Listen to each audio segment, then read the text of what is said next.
Welcome to nation info hub. तो कैसे हैं आप सभी।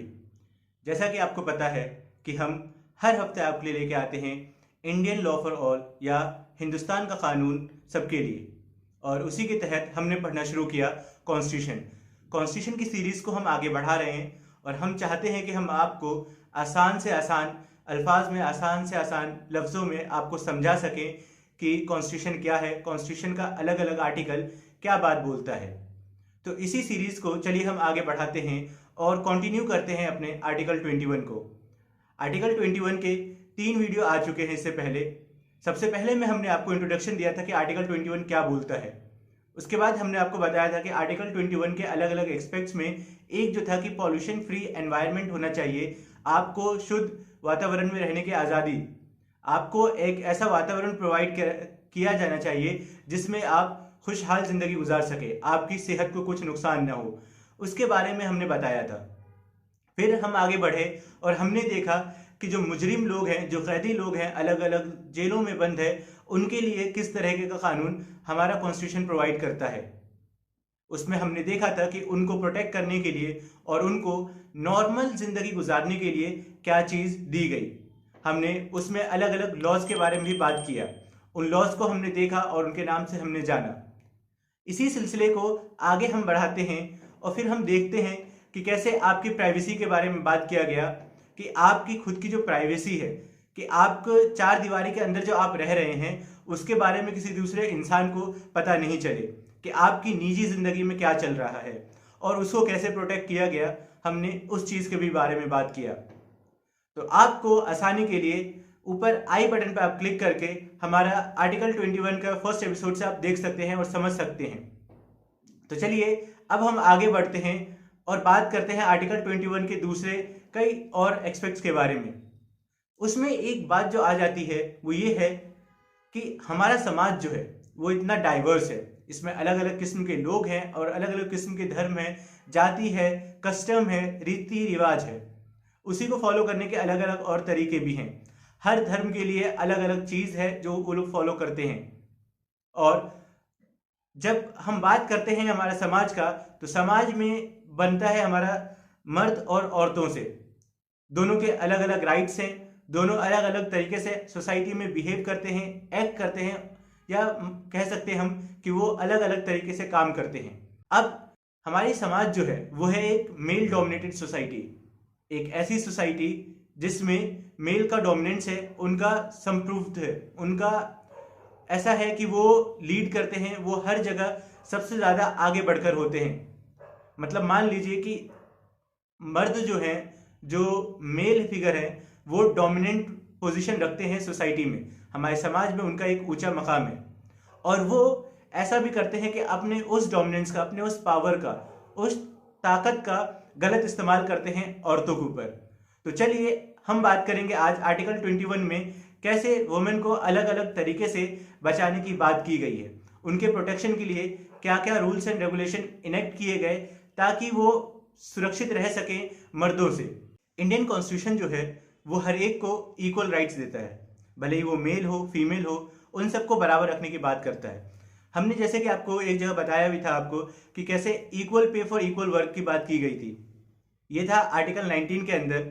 उसमें हमने आपको बता दिया था कि फीमेल और मेल के लिए बराबर अगर वो काम कर रहे हैं, एक जैसा काम कर रहे हैं, तो उनके लिए दिया गया था कि वो इक्वल पे मिले उनको। ऐसा नहीं हो कि किसी को मेल को ज़्यादा मिल रहा हो, औरत को कम दिया जा रहा हो, ऐसा नहीं था। उसी के तहत एक बात जो आई वो ये है कि अगर फीमेल के पास वर्क करने की अपॉर्चुनिटी दी गई है, एम्प्लॉयमेंट की राइट दिया गया है, उनको चाहिए कि कैसे उनको प्रोटेक्ट किया जाए वर्क प्लेस पे, जहाँ पे वो काम करती हैं, उनको वहाँ से कैसे बचाया जाए, उस जगह पे उसको सुरक्षा कैसे प्रोवाइड किया जाए। उसी के तहत एक आया the prevention and protection of sexual harassment of women at work place, जिसका मतलब है कि यौन उत्पीड़न की जो हम बात सुनते हैं कि किसी वर्क प्लेस पे जहाँ पे लोग औरतें काम करती हैं उनके साथ हम देखते हैं कि कैसे सेक्सुअल हैरेसमेंट किया जाता है, और उसी से बचाने के लिए ये एक कानून पास किया गया हमारे पार्लियामेंट के ज़रिए से। हमारे पार्लियामेंट ने इस चीज़ पे बहुत ध्यान दिया कि कैसे वुमेन को बचाया जाए, उनको कैसे सुरक्षित रखा जाए, उनको कैसे एक ऐसा माहौल दिया जाए जिसमें वो सही से काम कर सके, जिसमें वो खुशी के साथ काम कर सके, उनको किसी तरीके का हैरेसमेंट नहीं हो। और ख़ास करके वहाँ पर सेक्सुअल हैरेसमेंट नहीं हो, क्योंकि हम जानते हैं कि हमारी सोसाइटी में मेल जो है वो डोमिनेंट है और वो अपनी पावर का गलत इस्तेमाल करना चाहता है, और उसी के तहत एक जो केस आ जाता है वो है सेक्सुअल हैरेसमेंट। अब हमारे समाज में जब मेल डोमिनेंट पोजीशन पे है तो उनके साथ एक बात ये होती है कि औरतों के साथ अगर कोई यौन उत्पीड़न करता है, सेक्सुअल हैरेसमेंट करता है, तो वो एक डर के मारे, समाज के डर के मारे में, फैमिली के डर की वजह से और कई दूसरी वजह है, उस डर की वजह से रिपोर्ट नहीं करती हैं, FIR दर्ज नहीं करवाती हैं, केस कोई भी फाइल नहीं करती हैं, जिसका असर ये होता है कि कई सारे केस दबे रह जाते हैं और वो वक्त के साथ बाहर नहीं आते। आप सभी को याद होगा कि कुछ साल पहले ही हमारे पूरी दुनिया में एक मूवमेंट चला था मी टू करके, जिसके हैशटैग मी टू करके किया गया था। उसमें औरतें बढ़ चढ़ कर बाहर आ रही थी कि उनके साथ देखो कैसे कैसे सेक्सुअल हैरेसमेंट किया गया है अलग अलग वर्क प्लेस पे, भले ही वो कोई कंपनी में हो, सरकारी ऑफिस हो, भले ही वो कॉलेज हो, बहुत सारी चीज़ें हैं, बहुत सारी जगह है जहाँ के बारे में आया और उसके बारे में जिक्र किया गया। अब एक मेजर जो लॉ पास किया इंडियन गवर्नमेंट ने वो है the sexual harassment of women at work place 2013। इसके तहत वुमेन को एक सेफ जोन प्रोवाइड करने की बात की गई, एक ऐसा माहौल एनवायरनमेंट देने की बात की गई जहां पर उनके प्रोटेक्शन को लेकर काम किया जाए और वो आज़ादी के साथ काम कर सके। अब एक केस जो है जो हम लोग को समझना है वो है Vishakha versus state of Rajasthan, और इसी केस के तहत एक मेजर गाइडलाइंस पास किया गया था, वो है विशाखा गाइडलाइंस। अब इस केस के बारे में होता ये है कि विशाखा की शादी होने वाली होती है, जो कि एक इन्फेंट है, और जब उसकी हो जाती है एक एक्टिविस्ट उसको रोकने की कोशिश करती है तो उसको डराया जाता है, धमकाया जाता है, साथ ही साथ विशाखा के हस्बैंड जो है वो उसका रेप करते हैं। फिर उसके बाद उसको पुलिस में ले जाया जाता है, वहाँ पे उसको टॉर्चर किया जाता है। इवन एक फीमेल, एक औरत होते हुए एक औरत का उत्पीड़न कैसे किया जा सकता है आप सोच सकते हैं, लेकिन वहाँ पे एक फीमेल कांस्टेबल ने उसका उत्पीड़न किया, उसको अच्छी तरह से हरास किया। देन उससे डिमांड किया गया कि आप अपना लहंगा पुलिस स्टेशन में छोड़ दीजिए ताकि एक एविडेंस क्रिएट किया जा सके।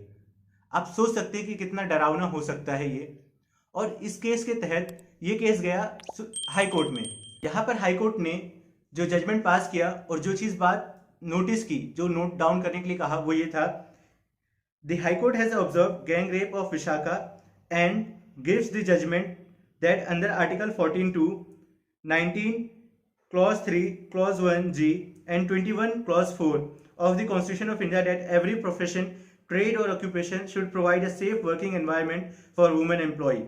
यहाँ पे ये बात बोली गई कि एक वुमेन एम्प्लॉय जो है वो जहाँ पे भी काम कर रही है उसके लिए एक सेफ वर्क प्लेस प्रोवाइड करना है, और इसी के तहत आया विशाखा गाइडलाइंस। उसमें बताया गया, उसमें बोला गया सुप्रीम कोर्ट की तरफ से कि कैसे अलग अलग गाइडेंस की तरह से आप एक औरत के लिए एक ऐसा एनवायरनमेंट क्रिएट कर सकते हैं जो कि सुरक्षित हो, जो कि सेफ हो।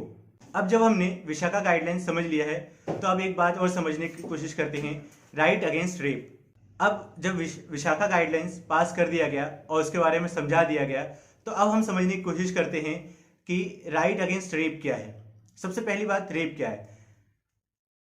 एक औरत के बिना कंसेंट के बिना जो फोर्सफुली जबरन सेक्स किया जाए उसको हम कहते हैं कि फोर्सफुल, या उसको हम कहते हैं रेप। सेक्सुअल हैरेसमेंट का एक ये पार्ट भी है, और उसी के तहत जो हमारे समाज में ये एक ऐसी बीमारी है, एक ऐसी चीज़ है जिससे कोई बच नहीं पाया है।